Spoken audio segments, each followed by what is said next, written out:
Bismillahirrahmanirrahim. Assalamualaikum warahmatullahi wabarakatuh. Alhamdulillahirabbil alamin wa bihi nasta'inu ala umuri dunya waddin wa ala alihi washabihi ajmain. Asyhadu an la ilaha illallah wahdahu la syarikalah wa asyhadu anna Muhammadan abduhu wa rasuluh alladzi la nabiyya ba'da. Amma ba'du. Alhamdulillah, puji serta syukur kita selalu panjatkan kehadirat Allah Subhanahu wa taala.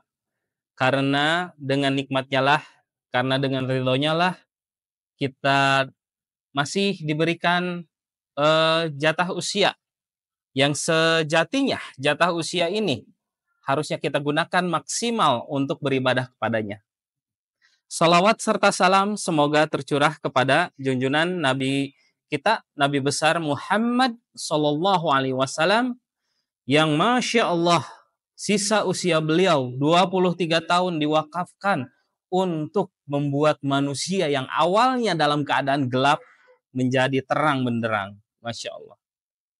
Sahabat Cenki, insya Allah hari ini kita akan mendengarkan taujih, dan sebelumnya mohon izin dan mohon maaf, mungkin taujih ini salah satu yang terlalu lama mungkin ya, tapi insya Allah ada banyak hikmah yang bisa diambil, tentunya bukan dari saya, tapi dari Allah yang memberikan ilmu tentang masalah fitnah yang luar biasa. Bagaimana seorang muslim seharusnya menanggapi fitnah atau misalkan menjauhi fitnah. Ada sebuah kisah yang luar biasa, sangat menyakitkan kalau misalkan kita berada di dalamnya. Kisah pada waktu Bunda Aisyah, ya, Sayyidah Aisyah itu difitnahi dengan fitnah yang keji oleh seseorang yang dianggap yang sudah dicap munafik oleh Allah. Kisahnya terjadi pada tahun 6 Hijriah. Ya, ulama menyebutkan kisah tersebut sebagai peristiwa ifk. Pada tahun 6 Hijriah, Rasulullah SAW berangkat menuju ke Bani Mustalik. Bani Mustalik adalah salah satu suku di Jazirah Arab yang kekuatannya pada waktu itu seharusnya lebih besar daripada kekuatan Madinah. Ya. Mereka sudah bersiap untuk menyerang. Dan Rasulullah mendapatkan wahyu dari Allah bahwa Bani Mustalik akan menyerang, maka Rasulullah bersiap untuk menyerang. Ya, karena di dalam Islam jika kita tahu bahwa ada musuh yang akan menyerang, kita harus serang duluan. Sampai di perang Bani Mustalik, alhamdulillah Allah memberikan sebuah kemenangan yang Rasulullah mendapatkan seorang istri yang sangat mulia. Beliau adalah anak dari suku Bani Mustalik, anak dari kepala suku Bani Mustalik yaitu Haris. Dan Masya Allah, luar biasa. Dan setelah kejadian itu, Bani Mustalik seluruhnya masuk Islam, Masya Allah. Dan pada perjalanan pulang inilah terjadi peristiwa ifk. Dalam perjalanan pulang, Sayyidah Aisyah itu dibawa dalam keranda yang digotong oleh beberapa orang para sahabat. Dan pada waktu itu Sayyidah Aisyah dalam keadaan yang masih ringan, badannya kecil, ya, sampai mungkin saat diangkat pun para sahabat tidak tahu ada isinya atau tidak. Nah, pada sebuah perjalanan dan pada saat istirahat, Sayyidah Aisyah izin mohon maaf ke belakang untuk buang hajat. Setelah itu Sayyidah Aisyah pulang. Dan para pengawal dari Sayyidah Aisyah melihat bahwa Sayyidah Aisyah sudah pulang, lalu naik ke kerandanya. Tapi pada saat itu, ternyata pas dilihat, kalung milik Sayyidah Aisyah tertinggal. Maka Sayyidah Aisyah turun kembali untuk mengambil kalung tersebut di tempat beliau buang hajat. Ternyata pada saat turun dari keranda tersebut, turun dari tempat Sayyidah Aisyah duduk, itu para sahabat yang memikul keranda tersebut tidak melihat bahwa Sayyidah Aisyah turun. Dan di situ Sayyidah Aisyah tertinggal. Karena apa? Rasulullah menyuruh pasukannya berjalan. Sayyidah Aisyah mencari-cari kalungnya, dan setelah ketemu karena beberapa saat waktu yang dibutuhkan, Pas saat kembali ke tempat pasukan, ternyata pasukan sudah tidak ada. Sayyidah Aisyah tertinggal pada waktu itu. Dan karena tertinggal, beliau duduk di batu yang sangat besar, duduk di situ, lalu beliau membuka cadarnya. Ya, beliau membuka cadar, lalu istirahat. Ternyata ada seorang sahabat Nabi yang ditugaskan untuk menyisir bagian belakang. Beliau sendirian. Untuk kalau misalkan ada barang-barang yang tertinggal, tugasnya adalah kalau misalkan pasukan sudah berangkat, beliau menyisir kalau ada barang-barang yang tertinggal, beliau ambil untuk diserahkan kembali ke pasukan. Beliau bernama Sofwan bin Mut'in. Ya, saat itu Sayyidina Sofwan melihat Sayyidah Aisyah sedang duduk. Dan Sayyidah Aisyah berkata di dalam hadisnya, hadis Rasulullah SAW, Sayyidah Aisyah bercerita bahwa Sofwan mengenaliku waktu sebelum ayat hijab diturunkan.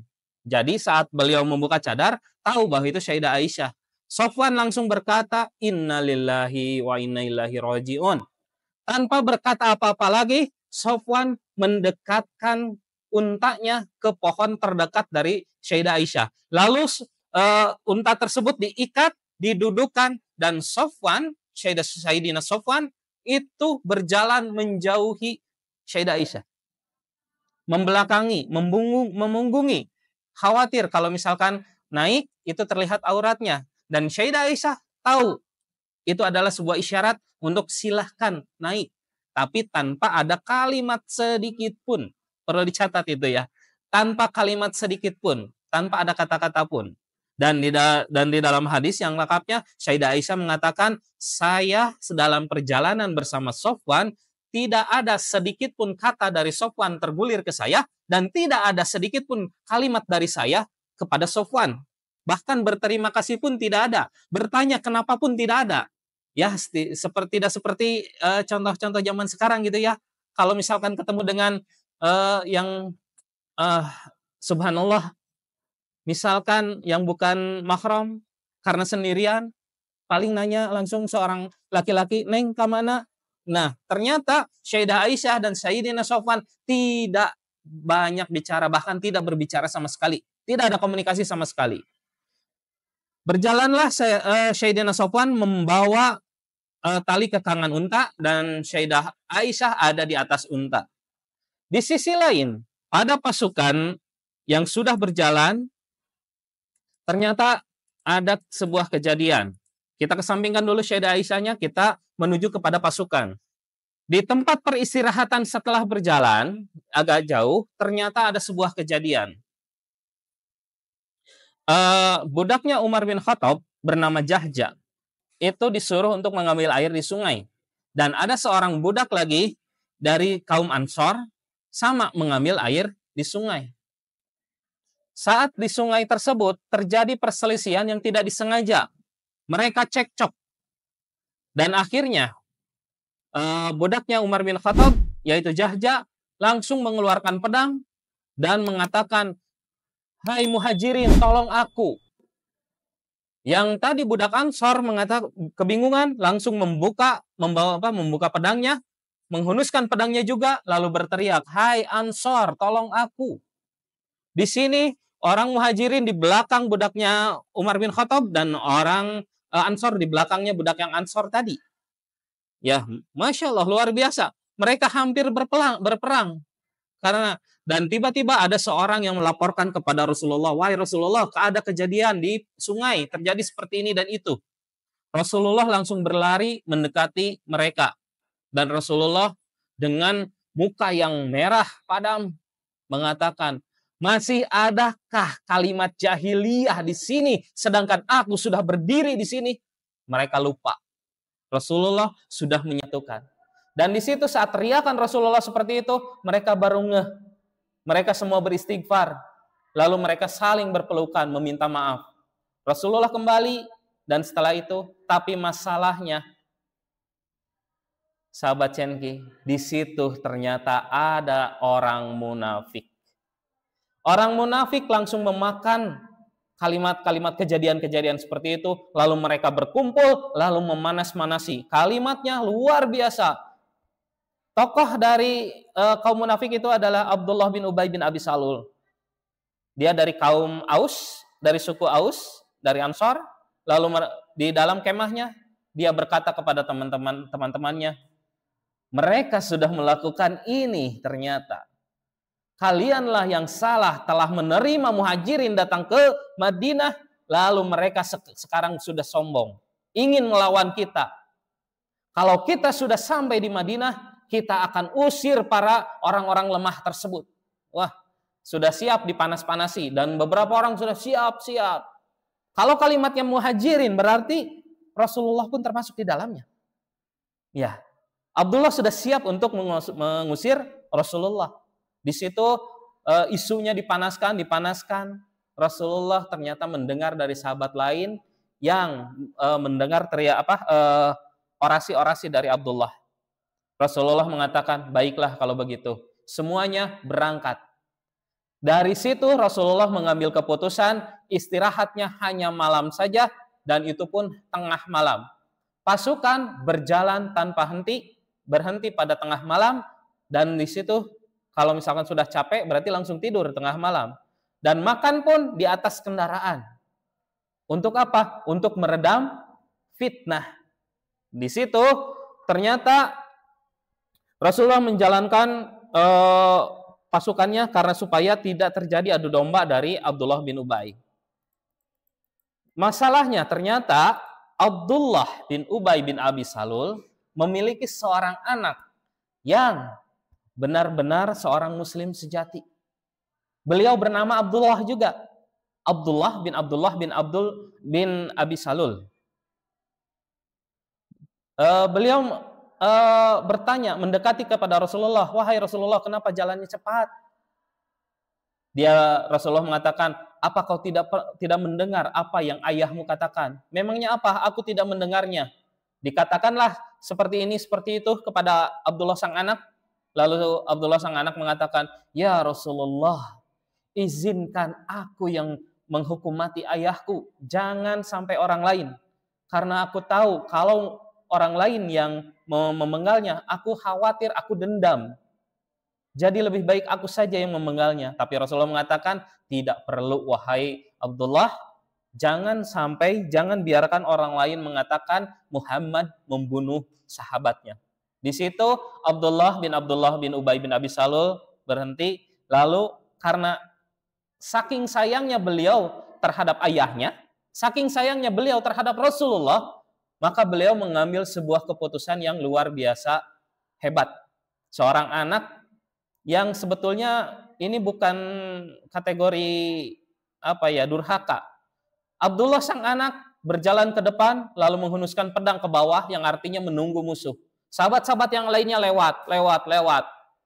Dan saat ketemu dengan ayahnya, si Abdullah anak langsung menyimpan pedang di depan leher ayahnya. Lalu mengatakan, hai ayahku, engkau tidak boleh berjalan jika Rasulullah tidak mengizinkan. Si Abdullah munafik langsung mengatakan, apa kau sudah durhaka? Tidak ayahku, tapi engkau yang terhina dan Rasulullah yang mulia. Kalimatnya ingin membalikan apa yang disampaikan oleh Abdullah bin Ubay bin Abi Salul, ayahnya. Di situ Rasulullah sudah mendengar dan Rasulullah mengatakan, katakan kepada Abdullah sang anak, lepaskan ayahnya. Dan setelah dilepaskan, tapi efeknya adalah luar biasa, Abdullah sang ayah, si munafik, sakit hati. Ternyata anaknya lebih membela Nabi Muhammad SAW. Perjalanan dilakukan terus tanpa henti sampai mendekati kota Madinah.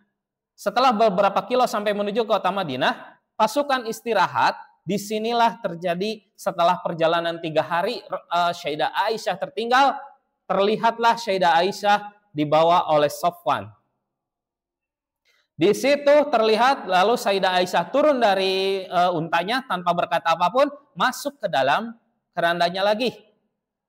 Dan Safwan, tapi di sini Abdullah bin Ubay bin Abi Salul melihat dan di sini dia si munafik ini memanas-manasi dengan kalimat yang luar biasa, fitnah yang sangat keji.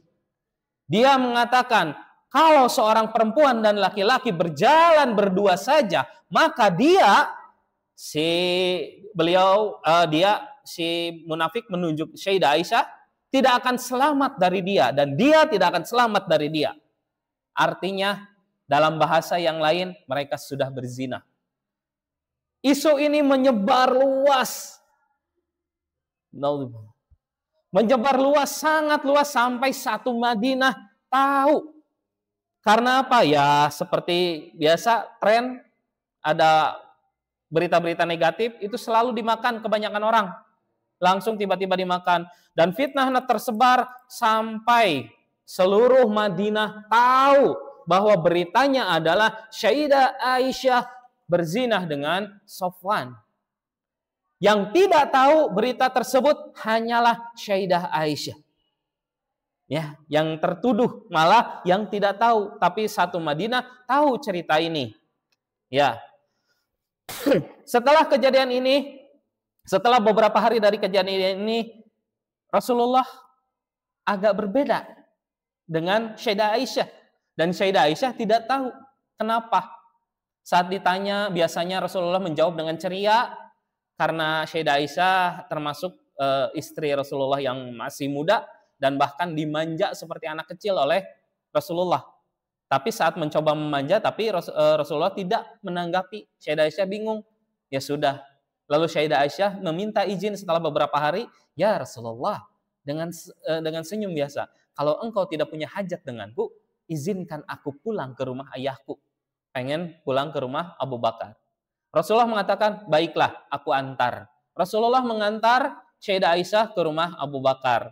Setelah itu Sayyidah Aisyah tidak tahu dan biasa saja perilakunya, tidak lebih gitu. Setelah 29 hari berlalu, fitnah ini menyebar. Sayyidah Aisyah tidak sengaja bertemu dengan seseorang, yaitu bernama Ummu Muslih. Yaitu kalau tidak salah ini adalah bibinya dari bibi dalam ipar mungkin ya, saling ipar bersama Abu Bakar, Sayyidina Abu Bakar. Nah, ketemu dengan Ummu Muslih. Ummu Muslih itu berjalan di sebelah Sayyidah Aisyah dalam keadaan kikuk, sulit gitu berjalannya, agak tegang gitu, seperti grogi berhadapan dengan seseorang.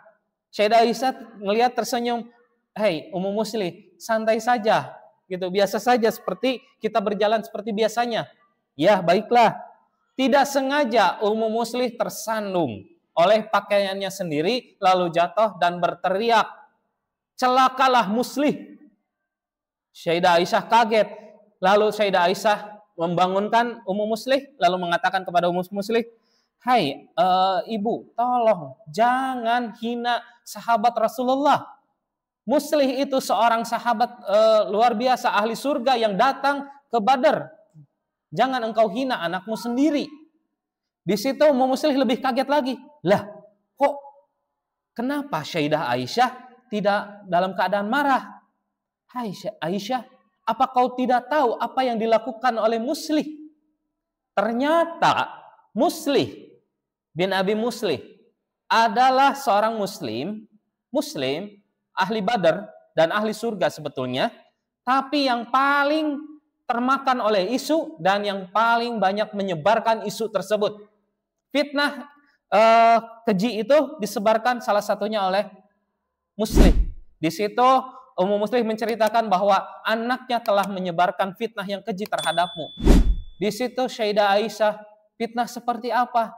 Saat engkau berjalan bersama Safwan, tanpa kalimat yang jelas pun Sayyidah Aisyah tahu apakah semua orang Madinah mengatakan aku berzina dengan Safwan. Kata Ummu Muslih, iya. Di situ Sayyidah Aisyah lemes dan tidak jadi berangkat. Beliau langsung pulang ke rumah ayahnya dan mengurung diri di dalam kamarnya sampai berhari-hari tidak makan. Ya, kalau di fitnah seperti itu pasti luar biasa ya. Siapapun pasti akan menderita dalam hatinya. Di sisi lain, Rasulullah SAW berikhtiar, mencari berita yang benar. Kenapa? Karena ternyata dalam masa 29 hari itu Rasulullah tidak mendapatkan wahyu sedikit pun. Wahyu terhenti. Jibril alaihissalam tidak datang. Rasulullah bingung. Ini infonya seperti apa? Dan Rasulullah selalu dalam perilakunya itu selalu dengan wahyu. Beliau tidak berani kalau misalkan tidak ada wahyu. Beliau tidak tahu kebenarannya dan kesalahannya, maka beliau tidak mengambil keputusan. Akhirnya beliau mencari informasi. Datanglah beliau ke masjid, lalu berdiri di atas mimbar. Kalau Rasulullah SAW berdiri di atas mimbar, para sahabat itu tahu bahwa akan ada informasi penting. Lalu beliau mengatakan setelah salawat dan salam, mengatakan, kenapa ya ada seseorang yang menyakiti keluargaku dan menyakiti sahabatku, menyakiti keluargaku yang sampai sekarang aku tidak tahu selain kebaikan darinya, dan menyakiti sahabatku yang aku juga tidak tahu selain kebaikan darinya.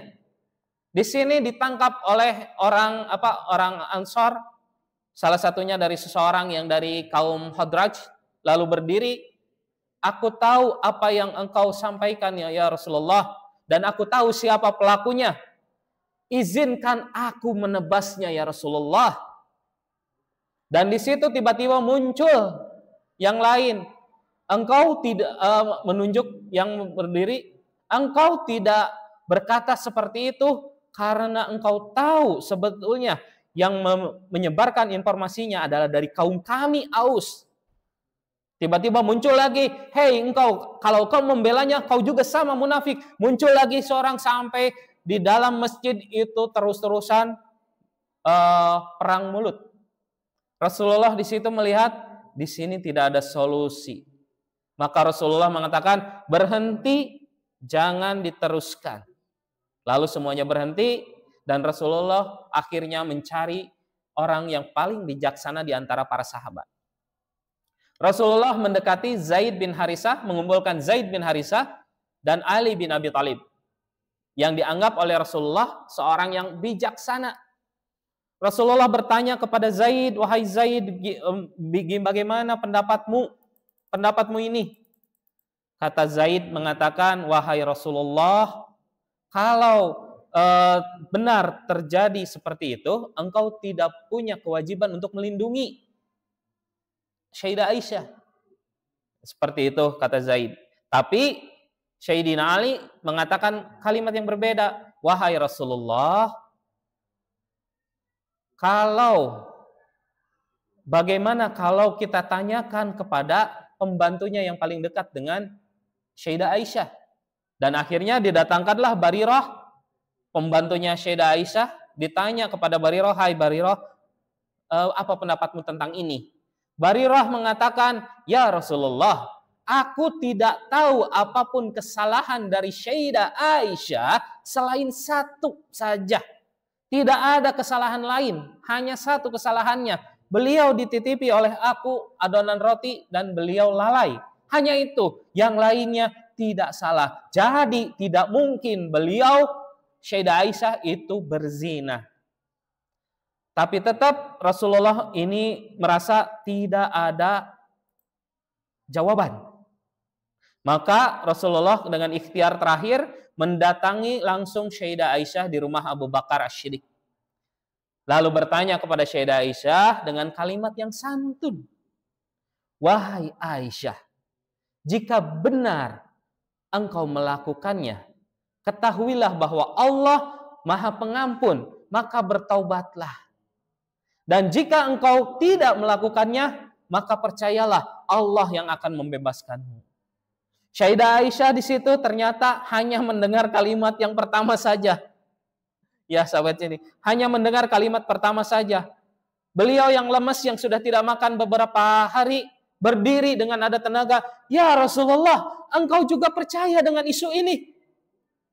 Padahal Rasulullah mengatakan hanya dua pilihan. Rasulullah tidak tahu.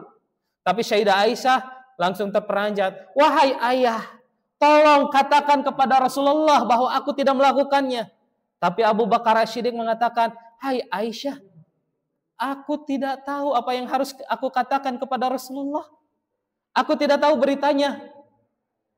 Lalu Sayyidah Aisyah melihat kepada ibunya, wahai ibu, tolong aku katakan kepada Rasulullah. Tapi ibunya pun sama mengatakan, aku tidak tahu apa ya Aisyah. Di situ Sayyidah Aisyah terpuruk lalu mengatakan, aku tidak akan, kalau aku bertobat berarti aku sudah dusta. Dan aku tidak akan pernah bertobat dan aku menyerahkan segalanya kepada Allah Subhanahu wa taala. Di sini Sayyidah Aisyah, Rasulullah SAW tiba-tiba gemetar, lalu berkeringat luar biasa deras, dan Rasulullah mencari sudut ruangan, lalu duduk di sudut tersebut dan mengucurlah keringat. Dan Abu Bakar As-Siddiq tahu kalau kondisinya seperti ini Rasulullah sedang mendapatkan wahyu. Lalu Abu Bakar menunggu dan setelah wahyunya lengkap, Rasulullah SAW lalu mengatakan kepada Sayyidah Aisyah, wahai Aisyah, bergembiralah wahai Aisyah, karena pembebasanmu sudah turun dari langit ketujuh. Masya Allah, luar biasa. Dibebaskan tuduhan atas zina Sayyidah Aisyah oleh Allah Subhanahu wa taala di dalam Quran surat An-Nur. Ya, nanti akan kita sedikit bahas. Lalu setelah itu Abu Bakar berteriak, Allahu Akbar, Alhamdulillah. Hai Aisyah, berterima kasihlah kepada Rasulullah. Sayyidah Aisyah yang mungkin sedang marah ya seperti itu, mengatakan, aku tidak akan berterima kasih kepada Rasulullah. Aku akan berterima kasih kepada Allah yang telah membebaskanku dari tuduhan ini. Di situ, alhamdulillah, tuduhan sudah dibebaskan oleh Allah lewat Quran surat An-Nur. Nah, sahabat Cenki sekalian, dari cerita yang panjang ini kita bisa mengambil beberapa hikmah. Di antaranya, yang pertama, orang mukmin itu diberikan cobaan. Jangan sampai berpikir karena kita sudah muslim, kita sudah mukmin, kita aman-aman saja. Enggak. Kasih sayang Allah adalah kita diberikan cobaan. Ya. Kenapa? Saat kita dicoba, kita pasti dipaksa oleh Allah supaya mengingat Zat yang Maha Suci itu. Luar biasa. Yang kedua, Allah membebaskan langsung kepada hambanya yang tetap bersabar. Ya, seperti contohnya Sayyidah Aisyah yang langsung dibebaskan oleh Allah dari langit ketujuh. Dan di dalam Quran surat An-Nur ayat 23, kita coba bacakan terjemahnya. Sesungguhnya orang-orang yang menuduh wanita-wanita yang baik, yang lengah lagi beriman berbuat zina, mereka kena laknat di dunia dan di akhirat. Dan bagi mereka azab yang besar. Luar biasa, ini Allah langsung melepaskan bahwa mereka akan terkena hukum. Dan di dalam ayat 4-nya, di dalam Quran surat An-Nur, dan orang-orang yang menuduh wanita-wanita yang baik-baik berbuat zina, dan mereka tidak mendatangkan 4 orang saksi, maka deralah mereka yang menuduh itu 80 kali dera. Dan janganlah kamu terima kesaksian mereka untuk selama-lamanya. Dan mereka itulah orang-orang yang fasik. Luar biasa pembelaan dari Allah secara langsung. Lalu di dalam Quran surat An-Nur ayat 26, perlu diketahui bahwa ya, wanita-wanita yang keji itu untuk laki-laki yang keji. Dan laki-laki yang keji itu untuk wanita-wanita yang keji. Dan sebaliknya, wanita-wanita yang beriman itu pasti disandingkan dengan orang yang beriman, dengan laki-laki yang beriman. Bagaimana mungkin Allah menyatukan seorang pezina, naudzubillah min dzalik, kepada Rasulullah? Itu tidak mungkin. Maka Sayyidah Aisyah adalah wanita terbaik. Iya. Selanjutnya, adanya orang munafik di antara kita yang kita harus hati-hati. Ya, fitnah itu luar biasa, datangnya dari orang-orang munafik. Dan ada hukum terhadap tuduhan zina yang tadi disebutkan di dalam Quran surat An-Nur ayat 26, dicambuk 80 dera. Terjadi ternyata kepada 3 orang muslim, yaitu Muslih bin Abi Muslih, Hasan bin Sabit, dan Hamna binti Jahsh. Itu dicambuk karena mereka menyebarkan fitnah tersebut walaupun sumbernya dari Abdullah bin Ubay bin Abi Salul. Ya. Lalu setelah itu harusnya kita menjaga lisan supaya tidak terpancing oleh fitnah yang keji ini. Di dalam hadis Rasulullah, sesungguhnya seorang hamba mengucapkan kalimat tanpa dipikirkan terlebih dahulu dan karenanya dia terjatuh ke dalam neraka sejauh di antara timur dan barat. Hati-hati, sahabat yang tinggi. Lidah itu berbahaya, ya. Jangan sampai kita sembarangan menuduh orang. Selanjutnya Allah memperingatkan sangat tegas tentang bahayanya fitnah di dalam Quran surat An-Nur tersebut. Ya. Dan ternyata di dalam Quran surat An-Nur tersebut di ayat 12 Allah memuji yang seharusnya seorang muslim adalah seperti ini. Kisahnya adalah dua orang suami istri, Abu Ayyub Al-Ansari dan Ummu Ayyub Al-Ansari. Ini adalah di antara sahabat yang dipuji oleh Allah, yang disampaikan Rasulullah. Karena apa? Mereka tidak percaya sama sekali. Kalimat dari Abu Ayyub Al-Ansari mengatakan, "Hai Ummu Ayyub, apakah dengan keimananku seperti ini aku akan berzina?" Ummu Ayyub mengatakan tidak. "Apakah engkau akan berzina?" Ummu Ayyub mengatakan tidak. "Hai Ummu Ayyub, Safwan lebih mulia daripada aku dan Aisyah lebih mulia daripada engkau, maka tidak mungkin mereka melakukannya." Inilah seorang muslim. Jika ada muslim yang lain terkena fitnah, maka bela dulu. Jangan dulu langsung mengatakan, oh iya, padahal kita nggak lihat. Oh iya, dia berzina, padahal kita nggak tahu. Hanya berita saja, padahal dia seorang muslim. Maka bela dulu, seperti Abu Ayyub Al-Ansari membela Sayyidah Aisyah.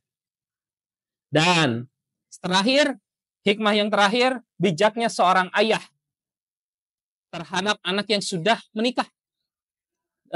Teman-teman, sahabat Cenki, atau bunda, ayah bunda yang nanti kelak mungkin punya menantu, hati-hati. Di sini Rasulullah dan Abu Bakar As-Siddiq mencontohkan, jangan mencampuri urusan rumah tangga anak kita. Ya, kalau ada masalah kita diam, jangan dulu nanya. Kalau mereka ingin curhat, dengarkan. Jangan memberikan kericuhan. Abu Bakar tahu dari awal masalahnya, tapi tidak menyampaikan kepada Sayyidah Aisyah. Dan Abu Bakar tahu bahwa Sayyidah Aisyah tidak melakukannya, tapi tidak ada bukti. Maka beliau diam sampai 29 hari. 9 hari Sayyidah Aisyah di rumah Abu Bakar, beliau tidak memberitahukan Sayyidah Aisyah. Masya Allah, luar biasa. Itulah seorang ayah yang hebat. Masya Allah. Mungkin cukup sekian dan mohon maaf, ini adalah taujih yang paling lama, sekitar 33 menit ya sampai sekarang. Mohon maaf apabila ada kata-kata yang salah dari saya. Itu karena kesalahan saya sendiri, mohon dimaafkan dan saya bermohon ampun kepada Allah, dan yang benarnya itu hanya dari Allah Subhanahu wa taala, tidak ada yang lain. Seorang manusia tidak ada daya upaya untuk membuat sebuah kebenaran karena kebenaran datangnya dari Allah. Billahi taufiq wal hidayah. Wassalamualaikum warahmatullahi wabarakatuh.